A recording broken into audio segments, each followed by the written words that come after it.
Hey everyone, thank you so much for joining me today. My name is Laura Train Mama, and today we are going to be reading this fun story. It's another Thomas and Friends, and this one is called James.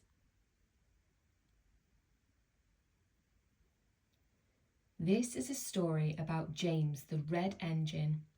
When he first arrived on Sodor, he was so busy thinking about his shiny red paint that he soon got into lots of trouble. I thought I might have to send him away. James was a new engine with a shining coat of red paint. He had 2 small wheels in front and 6 driving wheels behind. They were smaller than Gordon's, but bigger than Thomas's. "You're a special mixed traffic engine," the Fat Controller told James. "That means you can either pull coaches or trucks." James felt very proud. The Fat Controller told James that today he would help Edward pull coaches. "You need to be careful with coaches," said Edward. "They don't like getting bumped. If you bump them, they'll get cross." But James was thinking about his shiny red coat and wasn't really listening. James and Edward took the coaches to the platform. A group of boys came over to admire James. "I really am a splendid engine," thought James, and he let out a great whoosh of steam.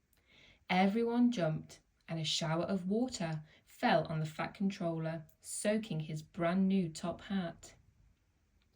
James thought he had better leave quickly before he got into trouble, so he pulled away from the platform. "Slow down," puffed Edward, who didn't like starting quickly. You're going too fast, grumbled the coaches. When James reached the next station, he shot past the platform. His driver had to back up so the passengers could get off the train. "The Fat Controller won't be pleased when he hears about this," his driver said. James and Edward set off again and started to climb a hill. It's ever so steep, puffed James. At last they got to the top and pulled into this next station. James was panting so much that he got hiccups and frightened an old lady who dropped all her parcels. "Oh dear, the Fat Controller will be even crosser now," thought James. The next morning, the Fat Controller spoke to James very sternly.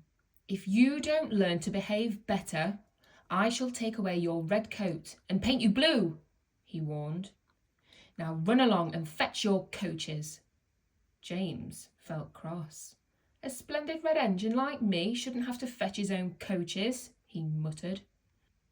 "I'll show them how to pull coaches," he said to himself as he set off at top speed. The coaches groaned and protested as they bumped along, but James wouldn't slow down. At last the coaches had had enough.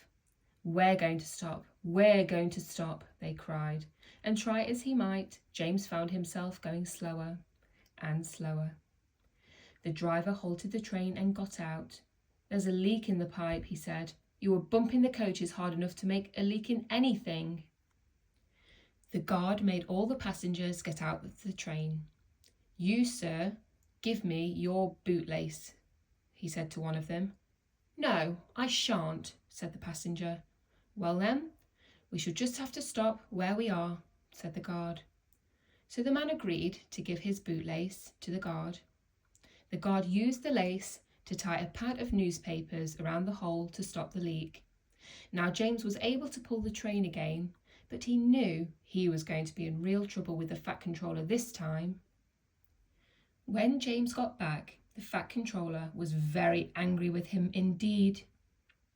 For the next few days, James was left alone in the shed in disgrace. He wasn't even allowed to push coaches and trucks in the yard. He felt really sad. Then, one morning, the Fat Controller came to see him. "I see you are sorry," he said to James. "So, I'd like you to pull some trucks for me." "Thank you, sir," said James, and he puffed away happily. "Here are your trucks, James," said the little engine. "Have you got some bootlaces ready?" And he chuffed off, laughing rudely. "Oh, oh, oh," said the trucks as James backed down on them. "We want a proper engine, not a red monster." James took no notice, but he pulled the screeching trucks out of the yard. James started to heave the trucks up the hill, puffing and panting. But halfway up, the last 10 trucks broke down and rolled back down again. James's driver shut off steam. "We'll have to go back and get them," he said to James. James backed carefully down the hill to collect the trucks. Then with a peep peep, he was off again. I can do it, he puffed then. I've done it, he panted as he climbed over the top. When James got back to the station, the Fat Controller was very pleased with him. "You've made the most troublesome trucks on the line behave," he said. "After that, you deserve to keep your red coat." James was very happy. He knew he was going to enjoy working on the Fat Controller's railway. Thank you so much for joining me today. My name is Laura Train Mama.